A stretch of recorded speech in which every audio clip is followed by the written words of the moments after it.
Salut les fondus, on va vous présenter un poste qui va vous faciliter la vie en soudage avec des arcs spéciaux. C'est parti! Olivier, comment ça va Olivier? Muy bien, ¿tú qué tal? Muchas gracias por recibirnos.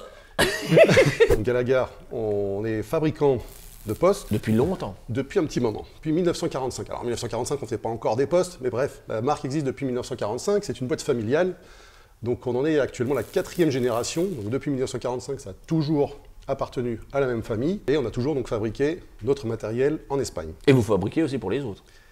Je ne sais pas si on peut les nommer ou pas, mais on est libre de... Bon, entre autres, il y a eu ESAB plus ou moins récemment, pour lesquels on a fabriqué des postes MIG pour le marché d'Amérique du Sud. On a travaillé avec Fronius, on a travaillé avec Miller, on a travaillé avec Air Liquide aussi à une époque. Donc tu connais bien, vous connaissez bien le milieu du soudage. On connaît bien le milieu du soudage. Vous êtes combien de fabricants en Espagne? On est 2. D'accord. Et on est les seuls à faire les postes et tout ce qui est à côté, à savoir les chalumeaux, les manos et aussi, plus récemment, on fait les torches robots et les torches manuelles. 2021-2023, vous nous avez accompagnés au championnat de France de soudure.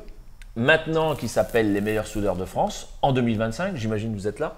Bien entendu, on sera présent et on aura des petites surprises évidemment, notamment voilà, présenter des nouveaux postes là, qui sont en cours de développement cette année, donc l'année prochaine on pourra les présenter. Et au passage, il y aura aussi le laser. Ah, donc tu viens avec une cabine laser? Tout à fait. Donc en clair, les gens pourront essayer le laser chez Gallagher? Tout à fait. Tu nous as fait parvenir un poste qui s'appelle le GPS 4000. 400 ampères?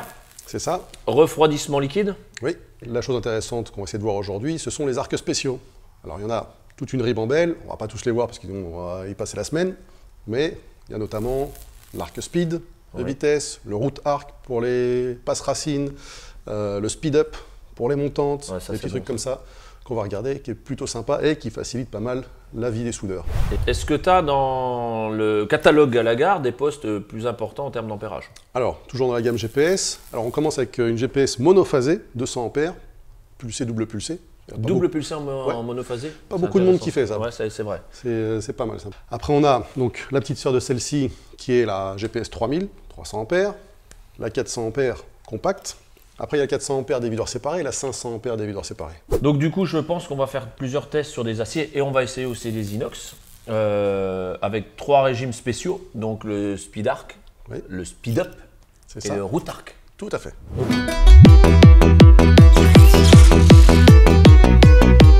Donc Olivier, on va faire un test sur de l'acier décapé.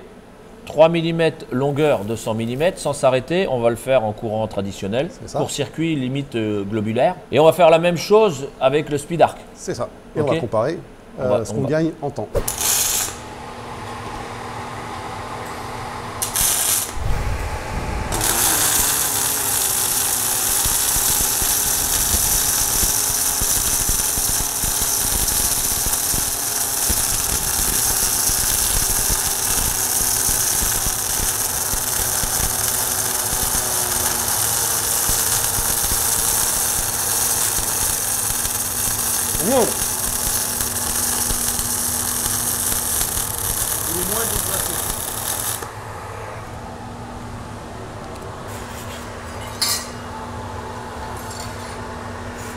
Celui-ci, on l'a réalisé en standard. C'est ça. Pour une intensité similaire en speed arc. Alors moi, j'ai ressenti effectivement une avance beaucoup plus importante sur le speed arc. Globalement, le comportement est stable.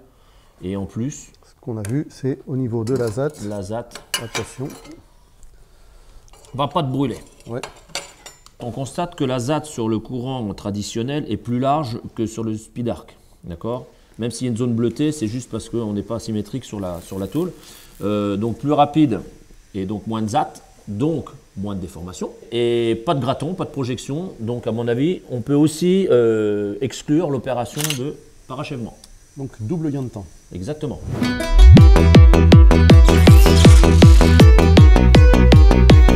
3 mm acier avec un gap de 4 mm.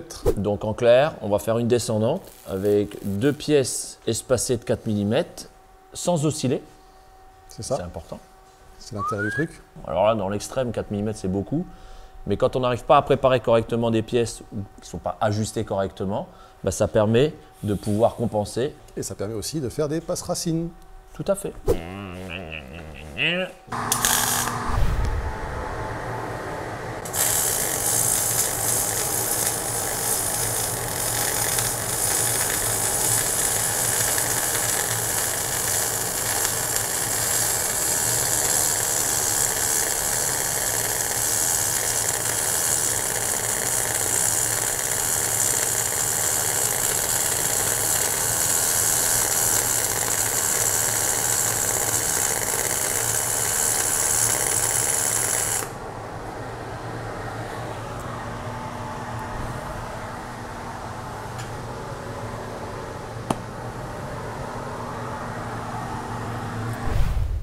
Vas-y. One shot. Ouais. On a fait un essai Après, ça, c'est le juste. soudeur. Maybe. Un peu le poste aussi. Je pense aussi, parce qu'on avait décidé de faire avec moins de jours, et finalement 4 mm, voire un petit peu plus, et ben j'aurais refait un essai, j'aurais même diminué l'intensité. Tu vois, comme quoi. Oui.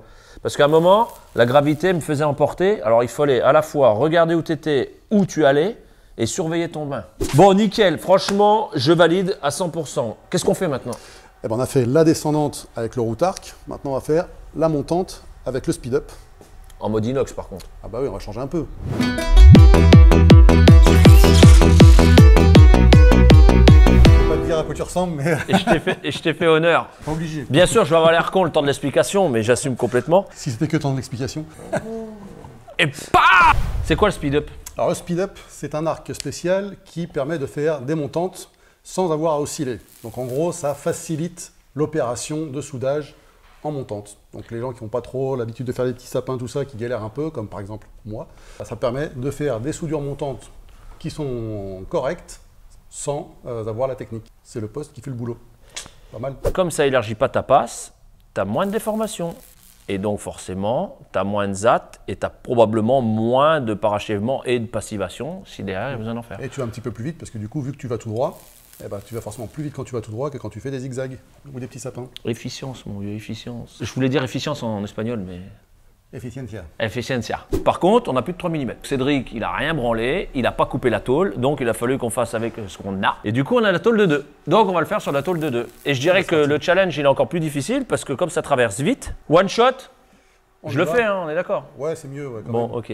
Allez, Je pourrais, hein, mais non. c'est mieux que non. Ouais, d'accord. Galagar. Et ils n'avaient pas fait des trucs mieux que ça pour la Casa de Papel?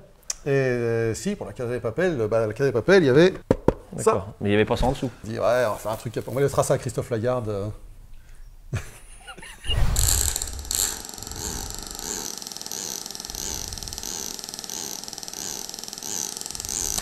Ça fait stylé. tout ça. Je pensais vraiment que c'était un courant qu'on pouvait retrouver un peu chez les concurrents. C'est pas du tout le même. Et ça demande une certaine adaptation, il faut le reconnaître. Il faut faire quelques essais avant. Il faut être un peu transparent là-dessus. Ouais. Écoute, pas de rochage, pas beaucoup de ZAT. Il y a forcément une ZAT. Hein.